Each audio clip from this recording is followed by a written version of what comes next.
I don't know about you, but this parable of the rich man, the dishonest steward, is sort of a head scratcher. What's going on here? What, if any, is the lesson of this parable that we can take? Is Jesus encouraging us to be dishonest, to even steal? The parables are always an interesting thing. They're memorable. And every parable contains a lesson. It's so important to realize, to remember, the lesson is not for life for this world. It's not a worldly lesson.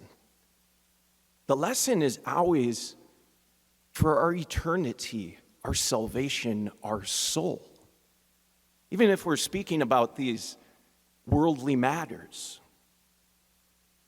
And so, too, separated by 2,000 years from when these parables were spoken, and far removed from the ancient Jewish culture, like this one, the parables aren't always so easy for us modern people to grasp. And this being one of the more, I would say, challenging or kind of like head-scratching ones. But we'll give it a look, we'll give it a shot to glean some of the eternal wisdom of our Lord. So first recall the two main characters we have here. There's the rich man who has plenty of wealth and his steward.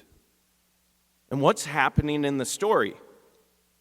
Well, of course, the steward is in charge of the rich man's wealth.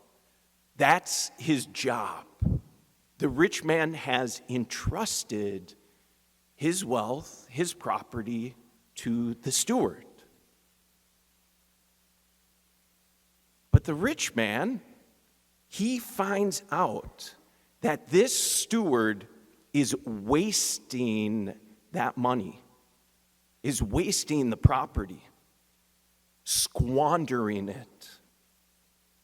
And that word should sound familiar, squandering. That same word was used last week. Probably a more familiar, famous parable of the prodigal son, who the son, after demanding his father's property, remember, he sets off to a distant country where he squanders the inheritance on a life of dissipation. He unjustly wastes his father's money.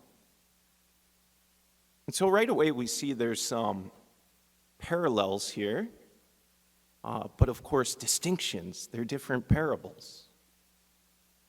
We could just as easily call this, what we just heard, the parable of the prodigal steward, who wastes not the money of his own father, but nonetheless the money of his master that's been entrusted to him. And last week, it's the son himself who we hear comes to his senses, who turns himself in to give an account to his father. But here, sort of distinction, it's the master, upon finding out what's going on with his property, who demands an account from the steward. And he basically says, that's it, you're done, you're fired. This makes, I think, sense. But what happens next, I think that's where I sort of like scratch my head, like, what is going on here? Because the steward, he says, what shall I do? Remember, it's kind of like the son. What shall I do? He says, now that my position is being taken away from me, I'm too weak to sort of dig myself out of this problem. I'm too ashamed to beg. What am I going to do? He says, I know what I shall do. And he comes up with this plan. And what does he do? Well, using what had been entrusted to him from the master, he acts to secure his own future. He does what's advantageous for himself and his future. With all the master's debtors, he gets them together. Now, to be clear, there's no benefit here for the master. The steward is being dishonest. He's stealing from the master. Yet, he's acting in a way that's advantageous for his future. And this is the twist. This is the lesson. And it's so profound, the parables of Jesus, because they're so memorable. And they all have a twist if you go and look at them. This master, instead of punishing the dishonest steward, he commends him. And that's where we scratch our heads. What? How could that be? Did I just hear that? That's sort of like the genius, the method of Jesus' parables. They all have that twist. They're memorable. They get us thinking. It's a surprise to hear that. But remember, they're not just like lessons for this world. We're not to go out and be, bad employees, ones who steal. But there is a lesson for eternity, for our salvation, the spiritual life. And so what is it? Well, you could put it this way. It's for us to get our act together and to make a plan for heaven, for eternity, to sort of ensure, I better be doing what I need to do to get to heaven. Otherwise, it's all done. With the same parable, St. Augustine, he sort of explained it this way. He said, the steward is doing just that. He's ensuring his future. And he's in this place of trouble. All those mistakes have already been made.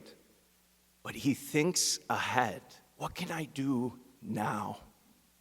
Since I've wasted all of that, the master is ready to kick me out, lock the door forever.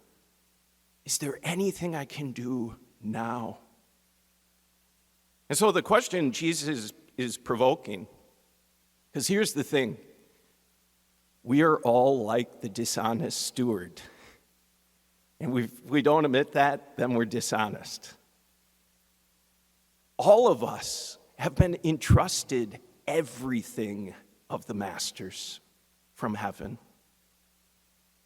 I don't know about you guys, but as a sinner, sort of like a bad steward, not sort of, a bad steward. I'm a bad steward. How often do I waste what the master's entrusted to me? How often do I waste time just on useless stuff? How often do I not use talents, blessings the master's given me for the good of salvation for myself or others? How often do I just spoil, material blessings I have, treasure, on this gadget, this toy, that's really probably not going to get me closer to eternity? The question is, what now? What can I do now that I've been a poor steward? It's just an aside. We won't get so deep into it. But this makes me think of all the treasures of the church for the benefit of our salvation. I think of plenary indulgences. How often Am I seeking out like those kind of advantages from the Master, from heaven, like a plenary indulgence, different devotions with all their promises? That like, it's sort of taking advantage of God, of heaven, and the church, which in a way is acting prudently for heaven. Am I doing all I can today, realizing maybe all that I've wasted from the past? What a gift it is to be stewards who have been entrusted with the gifts, the graces, the time, talent, and treasure of heaven.